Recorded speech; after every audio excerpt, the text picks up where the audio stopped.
जैसे कि आप जानते हैं, आज हम लोग इस साल जो जुड़े हैं, एक बहुत ही अहम राष्ट्रीय मुद्दे पर बात करना चाहती हूँ मैं। महिला आरक्षण के बारे में, विमेन रिजर्वेशन बिल के बारे में। सबसे पहले तो मैं ये स्पष्ट करना चाहती हूँ कि हम लोग कांग्रेस पार्टी की तरफ से ये याद दिलाना चाहते हैं कि कांग्रेस पार्टी ने इस आरक्षण में या इस जो लड़ाई लड़ी है, उसकी नींव कांग्रेस पार्टी ने ही रखी थी। राजीव गांधी जी के नेतृत्व में ये शुरू हुआ था और सोनिया गांधी जी ने इसको आगे लेके वो गई। तो जब राजीव गांधी जी के नेतृत्व में भी पंचायती राज में महिलाओं को 33% आरक्षण दिया गया था, फिर सोनिया गांधी जी में 50 हो गया, उन्होंने बढ़ा दिया। और फिर मनमोहन सिंह जी के समय 2010 में राज्यसभा में भी ये पास हो गया। आज भी अगर हम देखेंगे तो 2023 में 2023 में ये पास हो चुका है। विमेन रिजर्वेशन बिल, नारी शक्ति वंदन अधिनियम 23 में पास हो गया था। तो हमारा सबसे बड़ा सवाल है कि ये अभी तक लागू क्यों नहीं हुआ। साथ ही में अब हम आते हैं कि आज की परिस्थितियों पे कि क्या हुआ है। 26 में ये क्यों कह रहे हैं कि फेल हो गया है।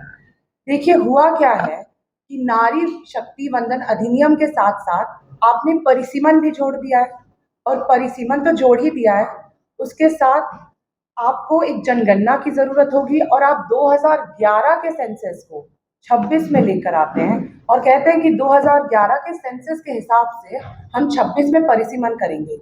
आप बंगाल के चुनाव के समय, आसाम के चुनाव के समय एक स्पेशल सेशन करते हैं, सत्र करते हैं, और आप कहते हैं कि अब हमें 2011 का सेंसस इस्तेमाल करके तुरंत इसे करना है।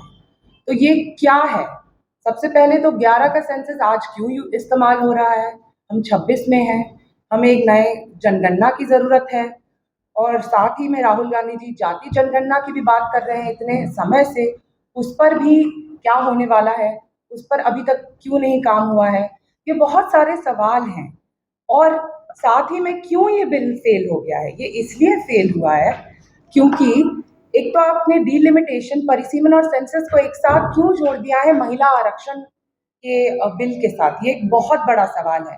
मुझे लगता है लोगों तक बहुत आधी बातें भी पहुंचाई जा रही हैं। तो इसको, ये बहुत एक तरीके से चिंताजनक भी है क्योंकि लोगों को पूरी जानकारी मिलना ज़रूरी है कि इस कारण नहीं हुआ है क्योंकि महिला आरक्षण में तो कांग्रेस पार्टी ने सबसे पहले इसका समर्थन भी किया था, और पूरे विपक्ष में भी इतनी महिलाएं हैं जिनको टिकट मिला है आरक्षण लागू होने के बिना भी। तो इसीलिए हम तो चाहते हैं कि ये बिल जल्द से जल्द लागू हो, और महिलाओं ने जो इंतजार भी किया है इस आरक्षण के लिए, अपने एक राजनीतिक एक तरीके से प्रतिनिधित्व के लिए, मुझे लगता है कि ये बहुत ज़रूरी है कि इस पूरी लंबी जो लड़ाई रही है उसको अगर हम एक जनगणना और एक परिसीमन से जोड़ देते हैं तो ये और ज़्यादा लंबी हो जाती है। ऐसे बहुत सारे चिंताजनक सवाल हैं जो हमें अभी तक जिसका कोई जवाब भी नहीं मिला है।